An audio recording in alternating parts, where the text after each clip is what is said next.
Isang magandang araw sa bawat isa sa inyo, mga mag-aaral mula sa ikapitong baitang. Sana ay nasa mabuti kayong kalagayan at handa sa panibagong pag-aaral ng ating aralin. Sa araw na ito, tayo ay magpapatuloy sa pagtalakay at pagpapaunlad at pagpapalalim ng ating aralin mula sa Module 7 na may pamagat na kalayaan. Pero bago tayo magpatuloy, tingnan natin yung layunin natin. Nasa ating harapan at makikita ninyo ano ba yung layunin o mga layunin na sisikapin nating maabot at inaasahan nating maisagawa.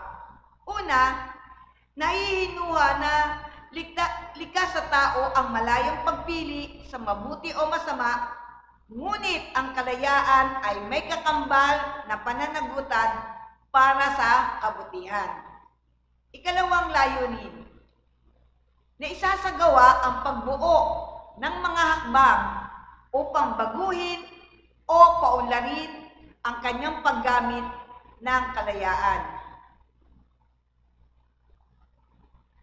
May mga kabataan na nag-aakala na ang kalayaan ay kapangyarihan na gawin ang anumang naisin ng tao.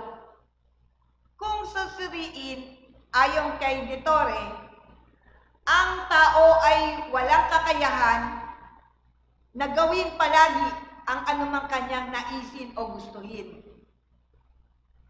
Maraming bagay ang nais niyang mangyari at gawin, subalit hindi niya magawa ang mga ito. Gaya ng hindi magkasakit, hindi tumanda, manatiling buhay, malaman ang lahat ng bagay. Ngunit wala siyang kalayaan upang magawa ang mga ito. Kung ganon, ano nga ba ang tinutukoy na kalayaan ng tao? Sabi nga kanina, inaakala natin o inaakala ng sino man na malayang gawin ang nais niyang gawin. Pero hindi niya magagawa yon. Hindi tayo malaya na hindi magkasakit. Hindi tayo malaya na hindi tumanda. Pero sa kabila ng mga limitasyon ito ng kalayaan ng tao, ang tao ay tunay na malaya sa kanyang pagpili o pagpapasya. Ulitin natin. Sa kabila ng limitasyon ito ng kalayaan ng tao, ang tao ay tunay na malaya sa kanyang pagpili o pagpapasya. Binigyang kahulugan ni Santo Tomas de Aquino ang kalayaan bilang katangian ng kilos-loob na itakda ng tao ang kanyang kilos tungo sa kanyang maaaring hantungan at ang paraan upang makamit ito. Mga anak, habang nagsasalita nga pala ako ay maaari din yung basahin o sabayan nyo ako sa pagbasa ng nakikita ninyong aralin natin. Ang tao ay nagtatakda ng kanyang kilos para sa kanyang sarili. Walang anumang pwersa sa labas ng tao ang maaaring magtakda nito para sa kanya. Maaari siyang mahikayat, maganyak o maakit, pero hindi maaaring pwersahin o pilitin. Subalit ang kalayaan ito ay hindi tumutukoy sa kalayaan upang piliin ng tao ang kahihinatnan ng kanyang pagpili. Hindi sakop ng kanyang kalayaan ang likhain ang kahihinatnan ng kanyang piniling kilos. Ibig sabihin mga anak, sa ating pagpapasya, sa ating pagdedesisyon, sa ating pagpili, malaya tayong gawin. Kaya natin yon. May kalayaan tayo na pumili o magpasya. Pero, ang sinasabi dyan, yung epekto ng pagpili natin, yung kahihinatnan ng pinili natin, hindi natin kayang likhain yun. Wala tayong kontrol doon. Wala tayong kalayaan na piliin kung ano yung kahihinatnan. Tingnan natin ang halimbawa. Ito ay tungkol sa isang mag-aaral, maaaring babae o kaya lalaki. Siya ay, nakikita natin sa larawan, meron silang takdang aralin. Meron iniisip, may assignment. Pero, naisip din niya na makipagbarkada muna. Isinantabi niya, malaya niyang ginawa o malaya siyang piliin na makipagbarkada muna kaysa sa yung mag-aral. Kaya niyang gawin yun, malaya siya doon. Pwede niyang piliin o magpasa siya na makipagbarkada muna, tumambay muna, kaysa gawin yung kanyang assignment. Pero ito yung sinasabi natin mga anak. Mas pinili niya makipagbarkada kaysa mag-aral. Pero hindi niya pwedeng piliin na magkaroon siya ng magandang grade sa kabila ng kanyang pakikipagbarkada. Kung ang pagpili niya sa pakikipagbarkada kaysa sa mag-aral, hindi matitiyak o walang katiyakan at sigurado na mababa ang marka niya. Kasi inuna niya yung pakikipagbarkada kaysa sa pag-aaral. Kaya wala siyang control doon. Maaaring makipagbarkada, pero yung pagkakaroon ng mataas na grade, hindi niya control yon. Hindi niya mapipili yon. Tingnan natin ngayon, ano ang sinasabi doon sa ating halimbawa. Ang kalayaan ay hindi lubos. At ito ay may, anong sabi dyan? At ito ay may limitasyon. At ang limitasyon ito, mga anak, ay itinakda ng likas na batas moral. Napag-aralan na yang likas na batas moral sa nakaraan nating module. Ipinaliwanag ni Felicidad Silipio ang kaugnayan ng kalayaan sa batas na ito katulad ng kaugnayan ng dalampasigan sa baybay dagat. Ganito lang mga anak ha, unawain natin mabuti, pakinggan ninyo akong mabuti sa aking pagpapaliwanag. Ito yung nakikita natin yung dagat, di ba? Yung tubig.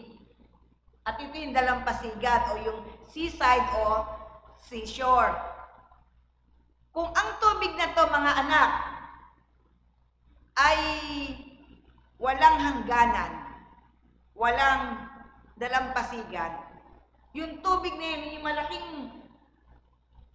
bahagi ng tubig, ay maaaring magdulot ng sakuna sa maraming mga tao. Ibig sabihin, kaya hindi naman ang likas na batas moral. Ang likas na batas moral ang nagbibigay hugis sa paggamit ng tunay na kalayaan at nagtatakda ng hangganan nito. Ang batas moral, kung gayon, ay alituntunin na kailangan sundin na nagbibigay hugis at direksyon sa ating kalayaan. Ibig sabihin, malaya tayo, may kalayaan tayo. Pero meron tayong limitasyon. Kasi kapag hindi natin ito nilagyan ng limitasyon, magkakaroon ng problema. Magkakaroon ng kasakitan sa pagsasalita, sa kilos, sa ating mga kilos. Kaya ang likas na batas moral ang nagsisilbing hangganan upang ang kalayaan natin ay magkaroon ng limitasyon at magamit natin sa tama. Ngayon mga anak, sa pagpapatuloy natin, nais ko ibahagi, meron dalawang uri ng kalayaan. Una muna, yung panloob na kalayaan. Ano sabi dyan? Nakasalalay sa kilos loob ng tao ang kanyang kalayaan. Tinutukoy ng panloob na kalayaan ng kilos loob ang, tingnan natin, una, kalayaang gumusto o freedom of exercise. Ito yung kalayaan nating magnais o gumusto o kalayaang hindi magnais o ayawan natin, ayaw natin. Pangalawa, na nakapaloob doon sa kalayaang panloob ay yung kalayaang tumukoy. Ito naman yung sa English ay freedom of specification. Ito naman yung kalayaan upang tukuyin kung alin ang nanaisin. Halimbawa, pumunta kayo dun sa isang lugar at nakita ninyo, may outing kayo, halimbawa, no? Nakita ninyo isang babala, swimming is not allowed o bawal maligo. Napag-isip ka at gagamitin mo yung kalayaan mo. Una, yung kalayaang gumusto. Malaya kang magnais o gustuhin na sundin o baliwalain itong babala na to. Ngayon naman, yung kalayaang tumukoy. Malaya nitong tukuyin kung ano ang nanaisin na gawin bilang kapalit sa planong paliligo. Tingnan natin. Sa kalayaang tumukoy, kapag binaliwala mo, hindi mo sinunod yan, magsiswimming ka, maliligo ka, sasawayin mo eh. Pero halimbawa, sinunod mo at sabi mo nga, oh, sabi diyan, wag daw tayong maligo, bawal maligo. Yung kalayaang tumukoy, gagamitin mo. Ang bali magiging pag-uusap niyo dyan, kung hindi tayo maliligo dito at dahil bawal nga, ano ang pwede nating gawin? Pwede kayo mag-usap ng mga kasama mo at dumating kayo sa desisyon na, o sige na nga, wag na tayo mag-swimming, sundin na natin yung babala na yan. Ano na lang tayo, kumain na lang tayo, kainin na lang natin yung mga pagkain dala natin. O kaya, umuwi na lang tayo, saka na lang tayo mag-swimming o maligo. Baka pwede na sa susunod. So yun yung halimbawa, anak, noong kalayaang gumusto at kalayaang tumukoy. Ngayon, yung ikalawang uri ng kalayaan, yun yung panlabas na kalayaan. Di ba kanina panloob na kalayaan, ngayon panlabas na kalayaan. Samahan niyo nga ako sa pagbasa. Ano ba ang panlabas na kalayaan? Ito ang kalayaan upang maisakatuparan ang gawain na ninais ng kilos loob, na iimpluwensyahan ng mga panlabas na salik ang kalayaang ito. Halimbawa ng panlabas na kalayaan, politikal, profesional, at pang-akademiko. Bigyan natin ng konting paliwanag yan mga anak. Politikal na kalayaan. Ito yung kalayaan na pumili ng sasalihang politikal, bumoto, o pumili ng taong mamumuno. Bagamat hindi nyo pa yan magagamit dahil sa inyong edad o gulang. Pero iyan ay nakikita ninyong nagagawa na ng inyong mga kapatid at ng inyong mga magulang. Yan yung politikal na kalayaan. Mamimili ka kung anong samahan, ang gusto mong suportahan, at sinong tao ang nanaisin mong umupo doon sa isang posisyon. Pagdating naman sa pang-akademikong kalayaan, ito naman yung kalayaan mong pumili ng paaralang papasukan at kursong kukunin mo sa kolehiyo. Maraming mga paaralan at maraming kurso na pwede mong piliin at meron kang kalayaan na gawin ang pagpili na yon. Pangatlo, yung kalayaang profesional. Kalayaan ng mga profesional na gampanan ang kanilang tungkulin ayon sa sarili nilang pamamaraan pero hindi taliwas sa mga panuntunan o guidelines. Pwede niyang paunlarin ang kanyang sarili. Ayon kay Esther Esteban, ano daw ang kalayaan mga anak? Basa ulit tayo mga anak, basahin natin to. Ang kalayaan ay nangangahulugan na nagagawa o nakakayang gawin ng tao ang nararapat upang makamit ang pinakamataas at pinakadakilang layunin ng kanyang pagkatao. Malaya ang tao na linangin ang kanyang sarili at paunlarin ito. Malaya tayo, malaya ako, malaya kayo bilang mga kabataan na linangin ang ating mga sarili at paunlarin ang mga ito.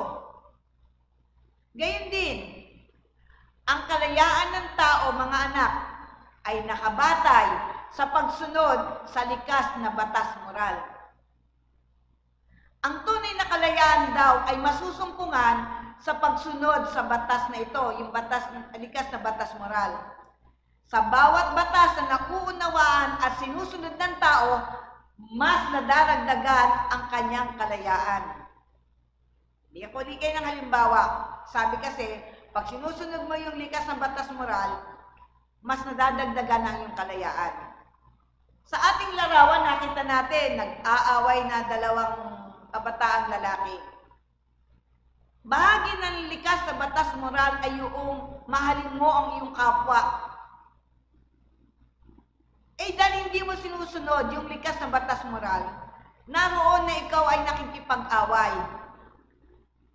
Mas pinili mo na magkaroon ng kagalit, mas pinili mo na makipag-away sa kapwa mo.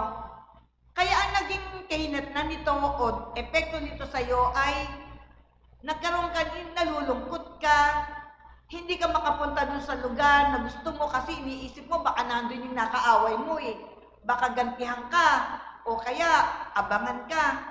Hindi ka malaya na pumunta sa ibang lugar. At hindi ka rin malaya na makipaglaro kasi andun yung kaaway mo, andun yung nakagalit mo. Ano pat ang pakiramdam mo? Wala kang kaibigan, nag-iisa ka lang. Ngayon, sa isang banda naman, kung ikaw ay sumusunod sa likas na batas moral at halimbawa ngayon pagmamahal sa kapwa, gaya nung nasa larawan, di ba masaya sa pakiramdam? Malaya ka sa galit? Di ba? Malaya ka sa negatibong iniisip? Pag sinunod mo ang batas moral na mahalin ang iyong kapwa, mas madadagdagan pa ang iyong kaibigan dahil ito yung epekto ng pagsunod mo sa likas na batas moral gaya ng halimbawang pagmamahal sa kapwa. Ngayon ang tanong, bakit nga ba pinayagan ng Diyos na maging malaya ang tao na tanggapin o suwayin ang kanyang batas? Ulitin nga natin. Bakit nga ba pinayagan ng Diyos na maging malaya ang tao na tanggapin o suwayin ang kanyang batas? Gayun din sa ating pamilya, bakit hinahayaan ng isang magulang ang kanyang anak na sumubok, pumili at magpasya para sa kanyang sarili? Bakit nga ba? Tingnan natin ang dahilan, mga anak.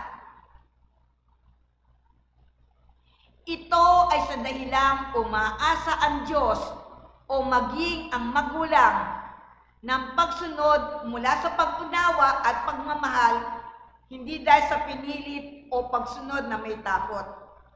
Hinahayaan ng Diyos at maging ng ating mga magulang na tayo sumubok, pumili. Dahil gusto nilang makita sa atin na tayo ay sumusunod dahil nauunawaan natin yung ginagawa natin at dahil mahal natin ang Diyos at mahal natin ang ating magulang. Hindi yung susunod tayo dahil sa takot. Hindi tayo susunod dahil pinilit lang tayo. Susunod ka sa likas na batas moral, susunod ka sa Diyos, susunod ka sa magulang mo dahil mahal mo sila at nauunawaan mo yung sinasabi nila. Dahil dito, ang kalayaan ng tao ay palaging may kakambal na pananagutan o tungkulin o responsibilidad. Ang tao ay kailangan daw maging mapanagutan, maging responsable sa anumang kilos at pagpapasya na kanyang gagawin. Para kayong mga anak, kayong mga kabataan, pag meron kayong gagawin na pagpili o desisyon, kailangan maging mapanagutan kayo. Maging responsable kayo sa magiging epekto o kahihinatnan ng ginawa ninyong pagpili o pagpapasya. Ngayon, bago tayo magtapos, nais kong ibahagi sa inyo yung ilang mga palatandaan daw upang malaman kung naging mapanagutan tayo o ikaw sa paggamit ng ating kalayaan. Number 1, kung naisasaalang-alang mo ang pansariling kabutihan o personal good at ang kabutihang panlahat o common good.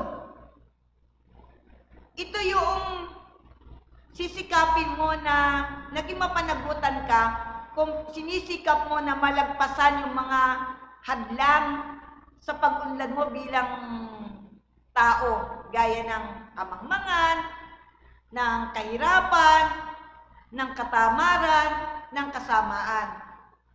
Iisipin mo malagpasan mo yun. Dahil iyon ay makabubuti sa'yo at magkakaroon ng kaparaanan para matupad ang iyong mga pangarap. Yun, palatandaan yun na ikaw ay naging mapanagutan o responsable sa paggamit ng iyong kalayaan. Number 2, kung handa kang harapin ang anumang kahihinatnan ng iyong pagpapasya. Magiging mapanagutan ka kung handa kang harapin ang anumang kahihinatnan o epekto ng iyong pagpapasya. Mga anak, hindi lang yung pagharap ang usapin dyan. Sa iyong pagpapasya, nakita mo yung epekto. Halimbawa, mali pala yung ginawa mong pagpapasya. Matuto ka na itama ito. Yung iisipin mo sa susunod, tama na ang gagawin ko at hindi ko na uulitin ang pagkakamali na ginawa ko ngayon. Okay? At ikatlo, kung ikaw ay naging mapanagutan sa paggamit ng iyong kalayaan, kung ang iyong kilos ay hindi sumasalungat sa likas na batas moral. Sa nakaraang nating module at naririnig niyo na rin sa inyong mga guro, ang likas na batas moral ay ibinigay sa atin o ibinigay sa tao ng Diyos nung likhain niya ang mga tao. Ang likas na batas moral ay nagtuturo sa atin ng mga dapat at hindi dapat gawin. Tayo ay naging mapanagutan kung hindi tayo kumukontra sa sinasabi ng likas na batas moral.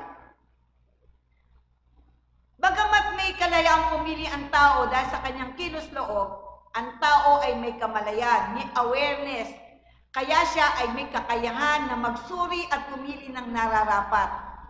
Ang sabi diyan, siya ay may moral na tungkulin na piliin ang ayon sa moral na batayan. Ang kalayaan ng kilos-loob ay bahagi ng ating espiritual na aspeto ng ating pagkatao. Bigay ito ng Diyos sa tao upang malayang gawin ng tao na mahubog ang kanyang pagkatao. Binigay sa atin ng Diyos yung kalayaan para tayo mismo ay mapaunlad ang ating mga sarili at ating pagkatao. Ang tunay na kalayaan daw ay mapanagutan, kaya't inaasahang gagamitin ito sa paggawa ng naaayon sa kabutihan. Ang ibig sabihin, ang tunay na kalayaan ay ang paggawa ng kabutihan. Ulitin nga natin. Salamat. Ang tunay na kalayaan ay ang paggawa ng kabutihan. Diyan natatapos yung ating pagpapalalim ng ating sanaysay, ng ating aralin. At kasunod niyan ay hinihiling natin na sagutan natin yung tayahin ng inyong pangunawa. Sa pahina 16 na inyong learning packet, meron 3 tanong doon. Sana ay katabi ninyo ang inyong learning packet nang sa gayon ay nasasabayan nyo ako sa ating mga tagubilin. Meron 3 tanong doon na ating sasagutin. Ano nga ba ang tinutukoy na kalayaan ng tao? Ano ang kaakibat ng ating kalayaan?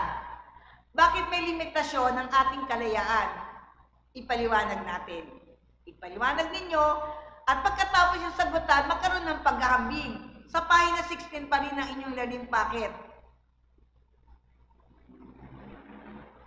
Sumunod, gamit ang graphic organizer nito, sasagutan niyo yan. At tapos, yung sagot niyan, isusulat ninyo sa learning packet sa pahina 16 sa tanong na anong konsepto ang naunawaan mo mula sa babasahin o sanaysay. Mga anak, iyan ay mga personal o kung nakinig kayo mabuti ay masasagot niyo ito ng may kagaanan o kadalian. Mga anak, maraming salamat sa inyo sa inyong pagsama sa ating pag-aaral online. Salamat sa inyong pakikinig. Salamat sa inyong pakikisa sa ating pagbasa. Katulad ng ating lagi na sinasabi, patuloy tayong magsikap, patuloy kayong magsikap upang magkaroon ng katuparan ang pagkakaroon ninyo ng magandang buhay, kasabay ang pagiging mabuting tao ninyo. Sa pangwakas, ang pagpapala at pag-iingat ng ating Diyos ang sumaatin nawang lahat. Paalam!